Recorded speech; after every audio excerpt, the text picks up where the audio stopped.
Imagine yourself in the following situation. Imagine you've been traveling around the world for over a year, and imagine you're stuck in a civil war zone because your motorcycle broke down in the wrong place at the wrong time. There are suicide bombings and kidnappings going on in the region, and you're out of money. I remember that feeling very well. And I think in that moment, it was just all a little bit too much for me to properly understand. So I acted on instinct. I know it doesn't look like it in this picture, but this situation was one of the best things that ever happened to me. Of course, at the time, I didn't know that. Leaving everything behind, like the security of a home, friends, family, all things familiar, is not something that I chose consciously. But all of this was secondary to a deep longing, a genuine desire to find something that I couldn't describe. I don't know whether it had something to do with the fact that I grew up behind the Iron Curtain in East Germany, where travel was very limited. But as soon as I grew independent and the Berlin Wall fell, I followed the urge to travel the world. And this idea of the round-the-world trip on a motorcycle was hatched while I was in university. My friend Lars and I, we were working on an animation project for class in the middle of the night when we realized we were spending way too much time in front of the computer. So the open road looked like freedom to us. And we initially thought that it would take us 18 months to ride around the world, 2 years tops. In the end, it took us 6 years, mainly because we didn't have any money to start with. So instead of saving up money first, like anyone else would do, we decided to work random jobs along the way to pay for the trip. It was a long shot, but we had to try it. The first few hundred kilometers felt great. But eventually our fuel tanks ran empty, and it must have been around the same time that our stomachs ran empty too. And that was a reality check. But with a lot of effort, we found work opportunities on construction sites as janitors, painters. We worked as sign makers and all sorts of odd jobs. And another way of earning an income was working on a computer.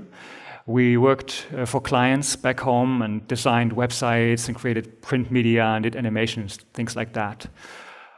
I thought we were having the time of our lives, but about 6 months into the trip, Lars revealed to me that this way of work and travel was too stressful. I mean, it was hard not knowing where we will sleep the next night and how we'll find the next job to pay for it. On the side, we were blogging and documenting our trip to make a film about it.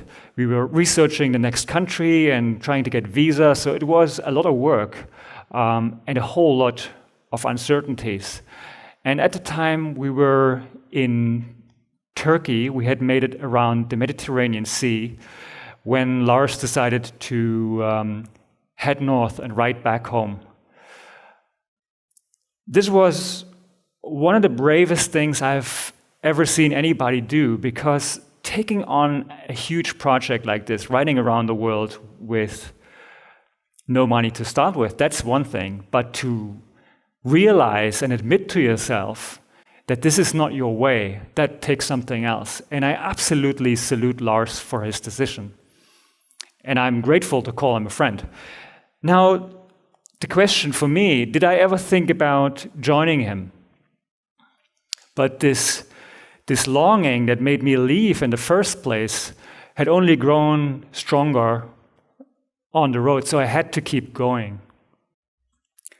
I fast forward several months.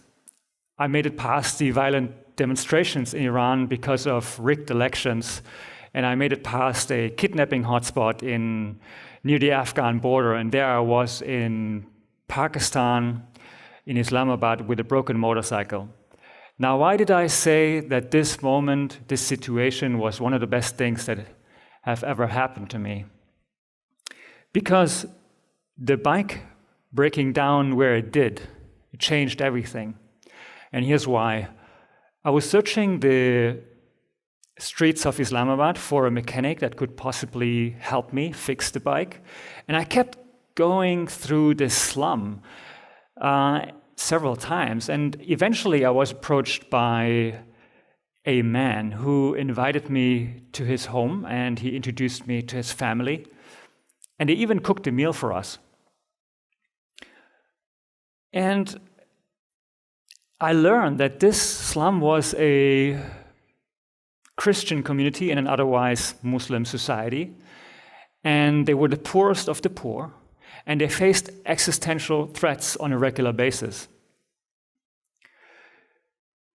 Every now and again, there were people coming in bulldozers, tearing down their makeshift housing. The situation for the family was so bad that the father asked me to marry one of his daughters.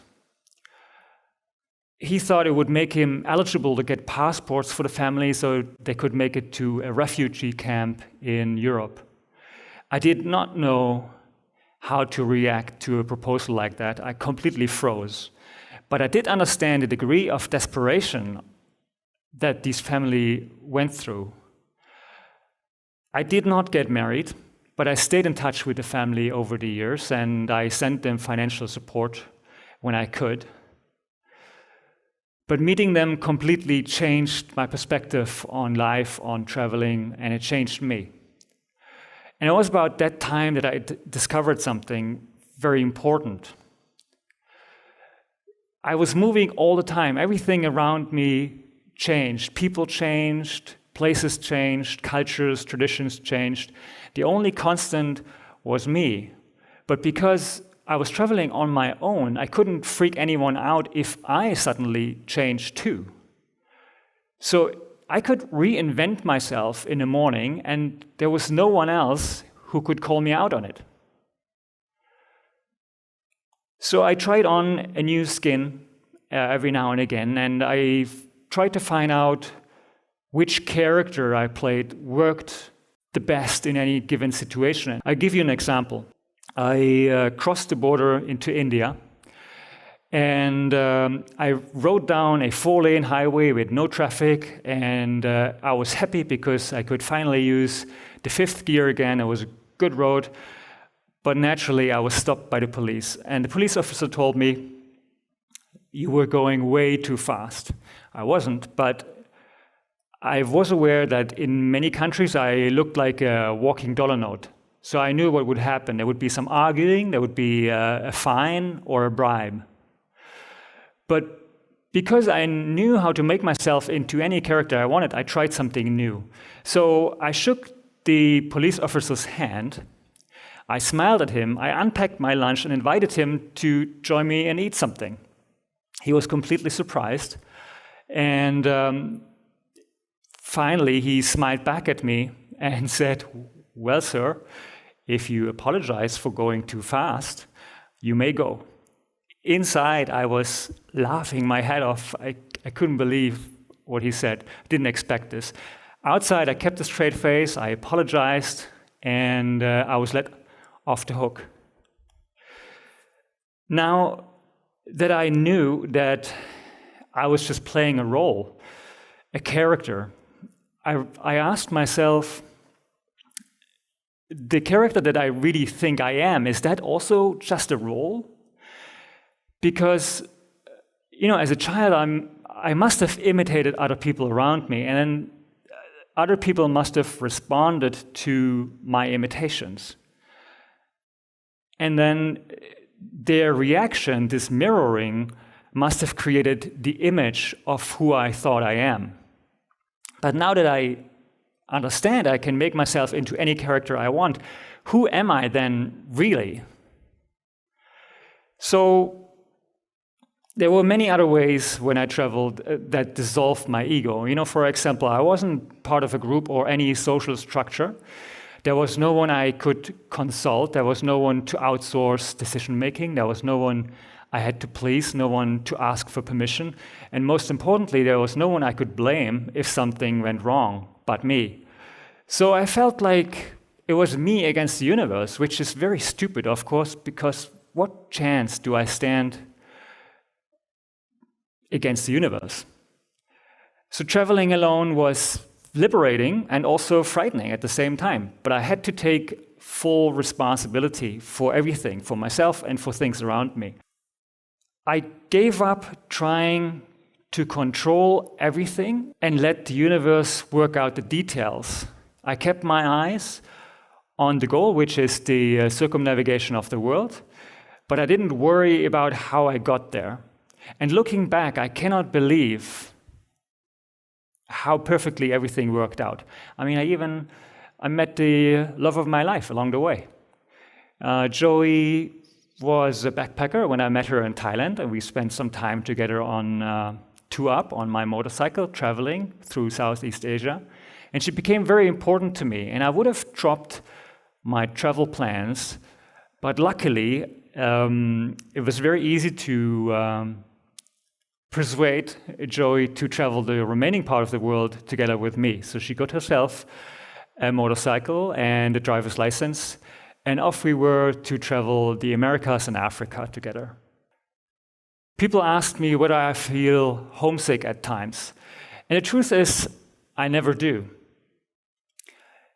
Home is not a place for me. Home is how I am. If I'm feeling well and I'm with inspiring people, then I feel very much at home. Anywhere. So after coming back home after 6 years, a long time, long journey, we were very grateful for everything that we experienced. We were filled with impressions. We were super happy, but this deep longing that I had was still there. The problem was, after a trip like this, there is barely any place to look for this, whatever it is, this something. So if moving up and across longitude and latitude, if that doesn't help to find it, where is it then? And I thought maybe it doesn't even exist. And then I remembered from university that in addition to the X and Y axis, there's a Z axis.